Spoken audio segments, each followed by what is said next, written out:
ang PDP talaga was founded by men run only prinsipyo. Hanggang ngayon, wala akong nakitang taong politiko dito sa Pilipinas na nagsabi, Mayor, pwede ba akong mag-join ng PDP? Always mag-gravitate yan doon sa presidente.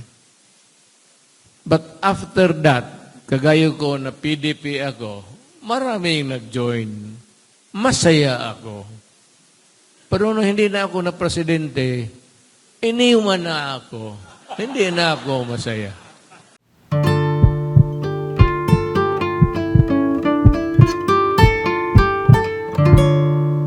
But then again, there has to be somebody which says that you are doing it right or you are doing it wrong.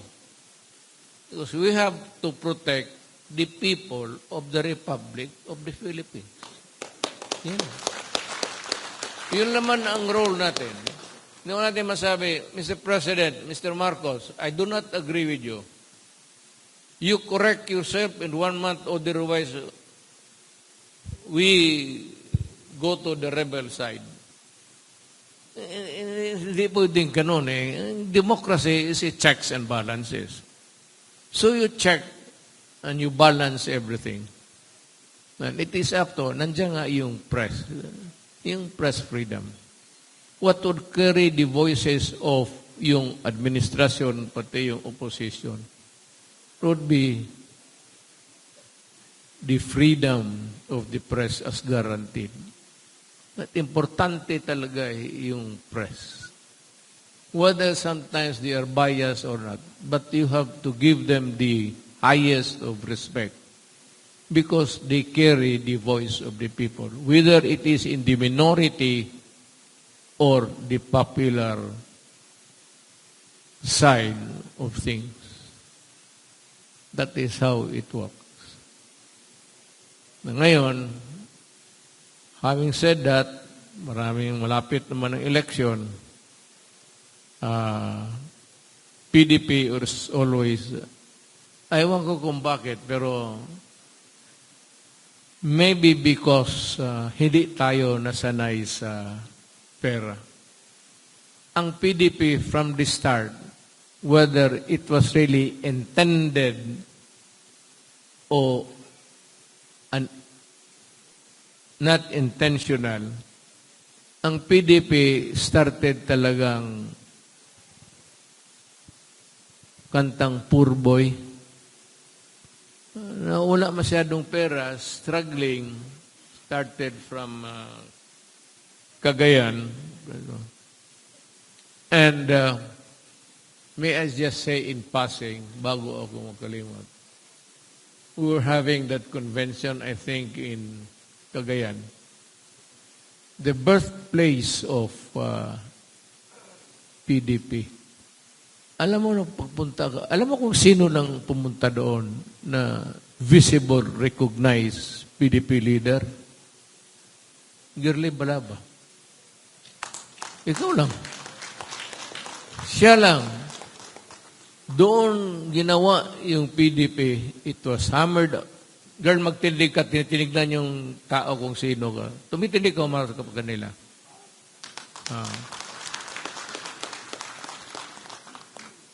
Ito si Gerle. Diyan nasira ang buhay ko.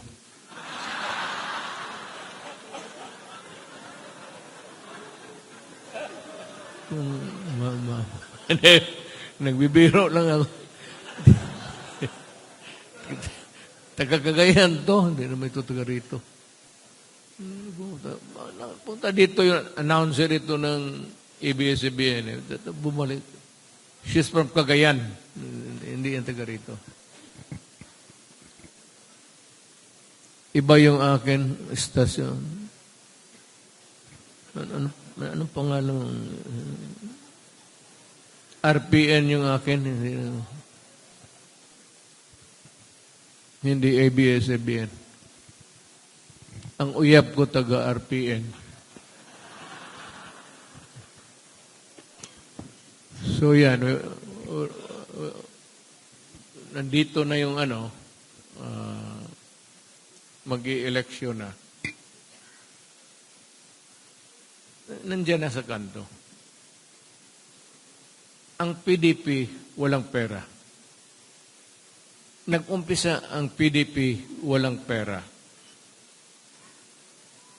Hanggang ngayon, wala tayong backer. Walang pera. Kaya,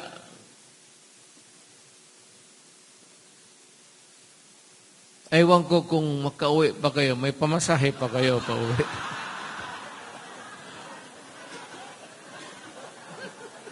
I do not even know if we can go home. Baka yung iba maglakad pa. And if you're planning to walk home, if it's just a few kilometers, sabihin na nyo at we will provide the transportation. Kung kayo naman malayo at wala talagang pera, join the party of the president. Sigurado yan. Ang ibig kong sabihin, what really I'm trying to drive at is, ang PDP talaga was founded by men run only prinsipyo. Hanggang ngayon, wala akong nakitang taong politiko dito sa Pilipinas na nagsabi, Mayor, pwede ba akong mag-join ng PDP? Always mag-gravitate yan doon sa presidente. But after that, kagayo ko na PDP ako, maraming nag-join. Masaya ako. Pero nung hindi na ako na presidente, iniwan na ako. Hindi na ako masaya. Ganon talaga. Pero yung mga tao na PDP noon at nagpaiwan hanggang ngayon, putang ina, ang laki ng respeto ko sa inyo, sumasaludo ako sa inyo. At kung sakali tatakbo man kayo, at sabihin ninyo wala kayong pera, we will raise the money. Kasi more or less, hindi tulong na under the table. Yung tulong na nagtayo ng mga, itong malalaking multinationals. Pwede man ako maghingi na sabihin na,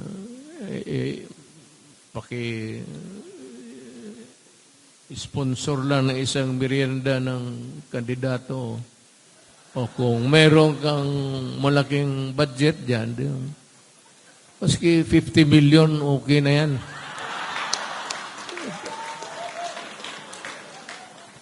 Tumutulo itong yawa na ito.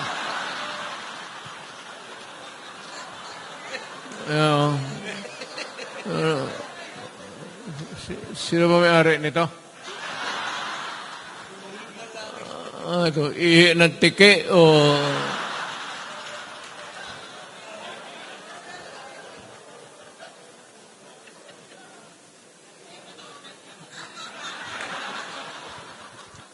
Amoy babae.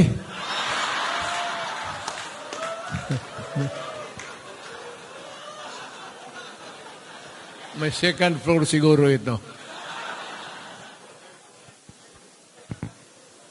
Alam mo, mag-74 na ako. Kaya ang tanong ko, saan nga ako? Where was I? Mag-74 na ako. Anong pinag-usapan natin? Kung ito si Ivy.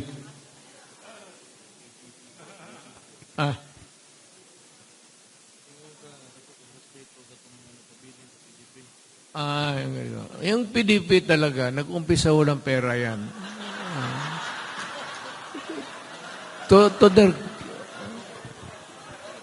diretsuhin ko na lang. Huwag na ako mag-segue. Ang PDP nag-umpisa walang pera. Hanggang ngayon walang pera. Para walang expectation. Well, really, nung presidente ako, nagkaroon tayo ng konti. But those were really money na talagang givable. Hindi sabihin mo na naggastos tayo ng pera ng gobyerno para pamigay. But anyway, palapit ng elections. We will field candidates and we will support the PDP candidates.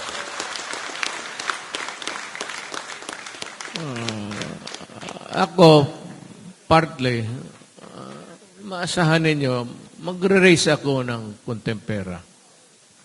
Kung sino yung mayaman dyan sa inyo, ituro lang ninyo. Hindi totoo. Yung may mga negosyo na pwedeng, Mayor, ito si, it could be, do not be offended kayo mga in-check kasi ang lolo ko Chinese. So itong in-check na ito, maraming ito. Ituro mo lang kasi. Ako nang bahala kasi yung lahat ng naging anak ko, lahat ng mga hold-upper, kinulong ko ng isang lugar. Ako na ang bahala sa inyo. We will go on a shoestring budget. Hindi tayo maghingi sa mga, I do not want to ask itong mga milyonaryo.